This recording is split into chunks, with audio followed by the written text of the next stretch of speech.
Beneath your feet, hidden from the sun, a kingdom thrives. It is a world of darkness. It is a world of earth. At its heart sits a ruler. She is the Termite Queen. She may live for half a century, 50 years spent in the deep, quiet dark. Her life is one of stillness. Yet she is the most powerful force in her world. Her influence extends through countless tunnels. It touches millions of lives. You may walk over her home every day. You will likely never see her. She remains a secret, a quiet monarch in a realm of soil and wood, a testament to the patient, enduring power of nature. Her scale is almost beyond our immediate grasp. She begins her life small, like any other termite. Over the years, her body transforms. She becomes a living vessel, a gentle giant of the insect world.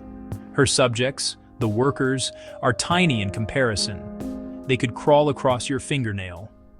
The queen can grow to be as long as your finger. Her immense size makes her a stationary center of the colony. She does not need to move. Her purpose is far greater than mere movement. It is to create life endlessly for decades. She is the source from which the entire city flows. This queen does not rule with commands or decrees. No grand pronouncements in her silent court. Her power is more fundamental. It is biological. It is chemical. She is the mother of all. Every worker, every soldier, every future king, every future queen is her offspring. Her body is the origin point for a civilization in the millions. Her long, slow life provides the stability the colony needs to grow, to build, to shape the very earth around it. She is a quiet anchor in a sea of tireless activity, a living monument to survival. For 50 years, she lays an egg every few seconds. The rhythm is almost mechanical, a constant, gentle pulse of creation. This is her sole purpose, her life's great work. She is not a tyrant, but a source. She is not a conqueror, but a giver of life. The colony is an extension of her own body. The queen's body is a marvel of natural engineering. It is a body remade for a single, profound task. When she first founds her colony, she is small and winged. After she sheds her wings and begins life underground, a slow, dramatic change begins. Her abdomen, the rear section of her body, starts to swell. It grows and grows over the years. It becomes a vast, pale, pulsating sac. This section is called the physogastric abdomen. It is essentially an enormous living egg factory. Inside this transformed body, her anatomy is dedicated to reproduction.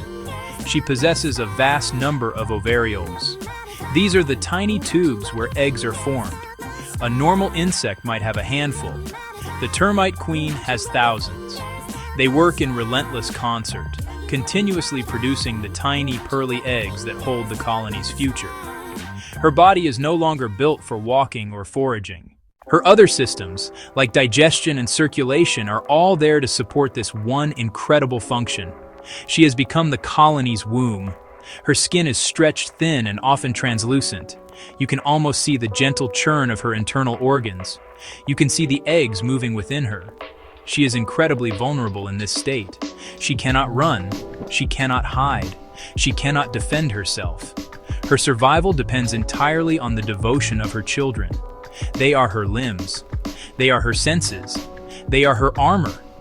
Her strange, magnificent body is a symbol of complete trust and interdependence. She gives the colony its life, and the colony gives her everything she needs to continue. This physical transformation is one of the most extreme in the natural world. It is a commitment. Once her body has grown to this scale, there is no going back. She is forever bound to her royal chamber, a prisoner of her own fertility. Yet, it is not a prison of despair. It is a chamber of purpose. Her stillness is the core of the colony's frantic energy. Her strange, swollen form is not a weakness, but the ultimate expression of her role. She is the living, breathing heart of her people, a queen defined not by a crown, but by her own incredible life-giving body. The queen does not reign alone in her silent, dark chamber. By her side, for his entire life, remains the termite king. He is often overlooked, dwarfed by the sheer mass of his mate. She swells into a giant. He remains small, about the size of a worker, a tiny consort to a colossal queen. Yet his role is as vital as hers. He is her lifelong partner. His presence keeps the queen's eggs fertilized. He is the other half of the colony's creative force. His life is quiet devotion. He stays with the queen in the royal cell. He does not build tunnels. He does not forage for food. He does not defend the nest. His singular duty is the queen. He mates with her periodically across their long lives. Unlike ants or bees, their males die after a single mating flight. The termite king's enduring partnership drives the colony's long-term success. He is a constant, quiet companion in the dark. He ensures the queen's fertility never wanes. Like the queen, he depends completely on the workers. Workers feed and clean him. Workers groom and care for him as they do the queen. He is royalty. His well-being sustains the colony. The queen and king may be the heart of the colony, but the workers are its hands, feet, stomach. They are the unseen army, numbering in the millions. Small, pale, wingless, the true builders and maintainers of the empire. They are all sterile adults, their own reproductive lives sacrificed for the good of the whole. From the moment they hatch, their lives are dedicated to labor. They work tirelessly, without rest, until they die. Their collective effort allows the queen to live her long, productive life. Their devotion is absolute. Their tasks are endless and varied. They are the architects. In the deep, dark galleries of the nest, some termite species practice a remarkable form of agriculture. They are farmers. They cultivate vast, intricate gardens of fungus. These are not gardens of green leaves and sunlight. They are gray, spongy masses that grow in specially constructed chambers. The termites create a special material to grow them on.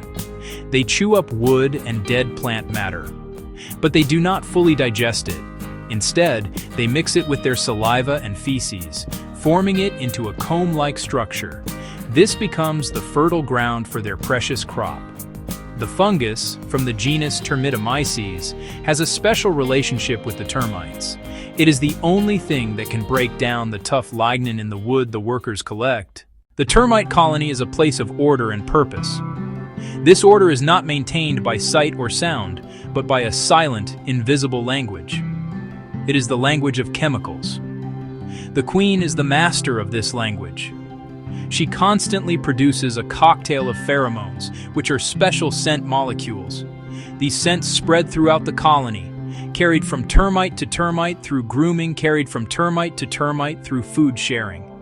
Each scent is a message, a quiet instruction that guides the behavior of millions. Her chemical signature is the law of the land. One of the most important messages she sends is one of control.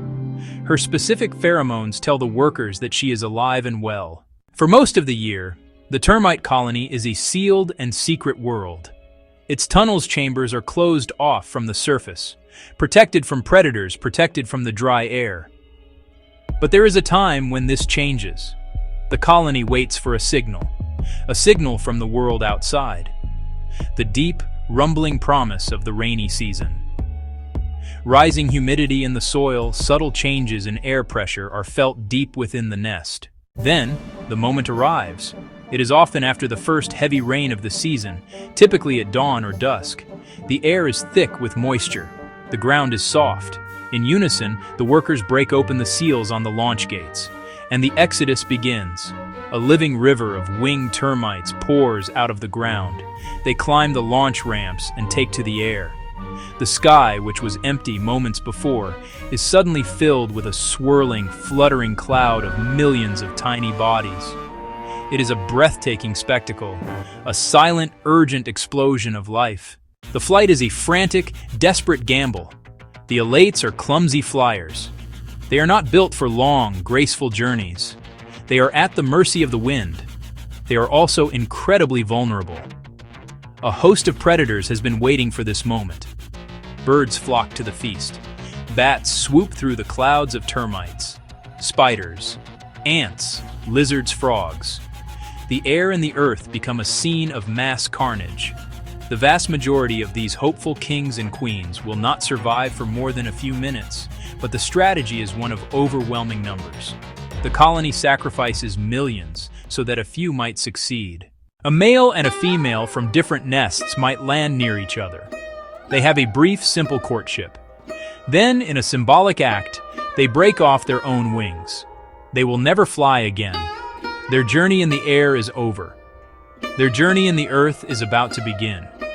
The pair becomes a royal couple, a new king and a new queen. They work together, digging a small chamber in the soft, damp soil. This will be their nuptial chamber, the beginning of a new colony. They seal themselves inside, safe from the world. Here, in the dark, the queen will lay her first clutch of eggs. These first offspring will all be workers. They will tend to their parents and begin expanding the nest. The life of the termite queen is a quiet epic.